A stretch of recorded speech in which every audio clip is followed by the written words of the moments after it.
Dans le domaine de la science, on a affaire à des éléments très petits, comme des éléments très grands. Comment les mettre sur une même échelle? C'est un petit peu compliqué. Pour cela, on a trouvé une astuce qui s'appelle l'échelle logarithmique. En chimie, on va utiliser le pH sous forme donc d'échelle logarithmique. En physique, on va utiliser le décibel sous forme d'échelle logarithmique. Mais qu'est-ce que ça veut dire ça encore? Bonjour à tous et bienvenue dans le programme scientifique de mathématiques. C'est un programme donc de 5e année secondaire, donc 3e des humanités classiques. Et le thème d'aujourd'hui sera simplement le calcul logarithmique. Prenons ici différents éléments de taille vraiment différentes.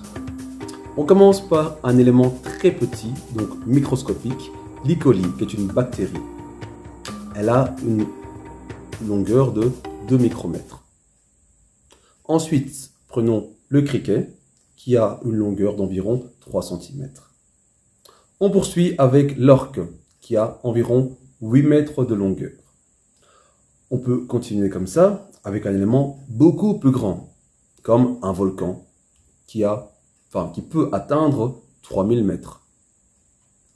Et on finit avec la Terre, plus précisément son rayon, qui vaut environ 6370 km. Comparer des kilomètres avec des micromètres, ce n'est pas vraiment une très bonne chose. Ce qu'on va faire, c'est tout mettre en mètres. Donc, la bactérie passe à 2, 10, moins 6. Le criquet, 3, 10, moins 2. Donc, on va convertir tous les éléments jusqu'à au rayon de la Terre qui vaut 6, 10, exposant 6. Maintenant qu'on a fait ça, on va essayer de mettre tous ces éléments sur une latte. La latte est graduée ici de 0 à 20 cm. C'est très petit. Donc le criquet rentre facilement dedans. Mais la Terre, impossible. On voit donc qu'il est très compliqué de mettre des éléments très petits avec des éléments très grands sur une même échelle. Mais qu'est-ce qu'on remarque? On remarque que tous ces éléments sont écrits avec une puissance de base 10. C'est-à-dire ici qu'on a donc une forme A fois 10 exposé en X. Et l'X est donc l'exposant qui va nous intéresser ici. C'est-à-dire, pour l'E. coli, on a donc 2, 10, moins 6. Donc on a l'exposant moins 6. Pour la Terre, on a un exposant 6. Faire une échelle qui va de moins 6 à 6, ce n'est pas compliqué. On peut placer facilement donc tous les éléments sur une échelle. Cette échelle va être appelée l'échelle logarithmique. Reprenons notre échelle logarithmique et mettons dessus le petit criquet. Donc le criquet qui avait 3 cm, donc 3 fois 10 moins 2 mètres, avait donc un exposant moins 2 par rapport à une puissance de base 10. On place donc le criquet sur le moins 2. Mais le moins 2 veut donc dire ici que c'est l'exposant qu'on met sur la base 10 pour avoir ici donc 0,01. Gardez ça en tête. Donc moins 2 va s'appeler aussi le logarithme en base 10 de 0,01. Reprenons ici moins 2 qui vaut donc le logarithme en base 10 de 0,01. On va écrire ici maintenant de manière plus formelle. Donc, le moins 2 est égal à log en base 10 de 0,01. Donc, moins 2 égale log 10, 0,01.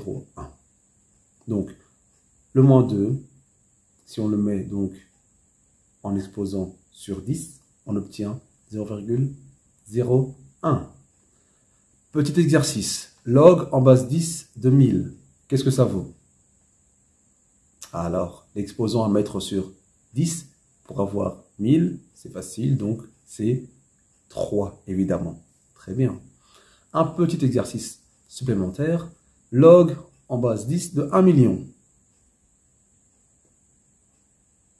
Facile. Bien sûr, ça vaut 6. Maintenant, ce qu'on va voir ici, c'est encore une fois une écriture différente pour le logarithme. Donc, le log en base 10 est tellement utilisé en mathématiques, en physique, en chimie, qu'on va donc l'écrire de manière plus courte. On va simplement écrire log sans mettre le 10. On sait qu'on parle de la base 10 lorsqu'on écrit log sans mettre de base. On va voir ici quelques règles de calcul. Nous savons qu'on va travailler avec des logarithmes en base 10. Donc log sans écrire la base. Log de A plus log de B va simplement être égal à log de A fois B.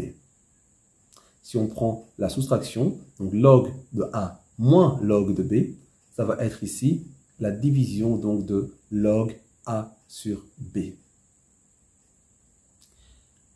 Dernière règle, si on a un scalaire qui multiplie un logarithme, donc par exemple ici B fois log A, on obtient log A exposé en B. Passons maintenant à une définition du pH. Donc, en chimie, le pH, aussi appelé donc la portance en hydrogène, est donc la caractéristique d'une substance à être basique ou acide.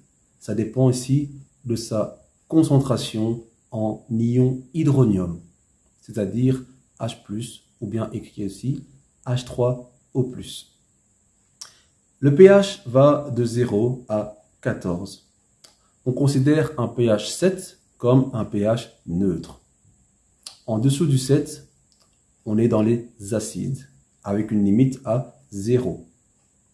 Au-dessus du 7, on est dans les basiques, avec une limite à 14. Le pH ici va donc être une échelle qui va nous montrer si la substance est acide ou basique par rapport à la contenance donc d'ion hydronium. Cette contenance peut être très petite. On va donc utiliser ici une échelle logarithmique et on va écrire que le pH vaut moins log de la concentration en ion H+.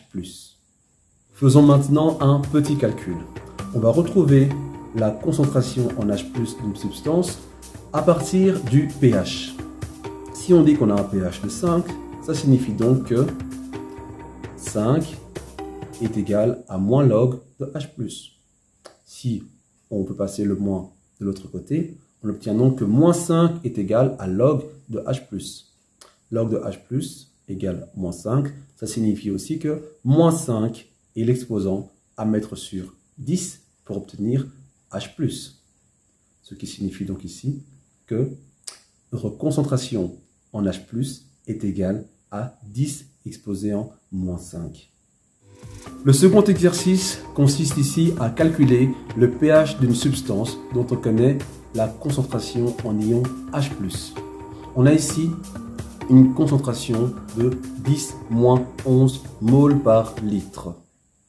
On sait d'un côté que le pH est égal à moins log de H+.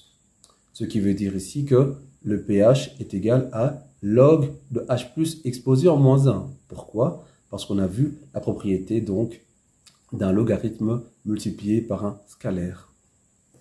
On peut donc écrire que le pH est égal à log de 10 exposé en moins 11, qui était la concentration qu'on a donnée au départ, exposé en moins 1. Ce qui donne donc que le pH est égal à log de 10 exposé en 11. Donc si le pH est égal à log de 10 exposé en 11, cela veut dire que 10 exposé en pH est égal à 10 exposé en 11. Pourquoi? Parce qu'on sait que le logarithme, c'est l'exposant qu'on met sur la base 10 pour avoir le nombre qui est à l'intérieur. Donc, le nombre ici, c'est 10 exposant 11. Donc, pour avoir 10 exposant 11, on va prendre le pH donc, et l'exposer sur la base 10. Donc, on reprend ici. 10 exposé en pH vaut donc 10 exposé en 11.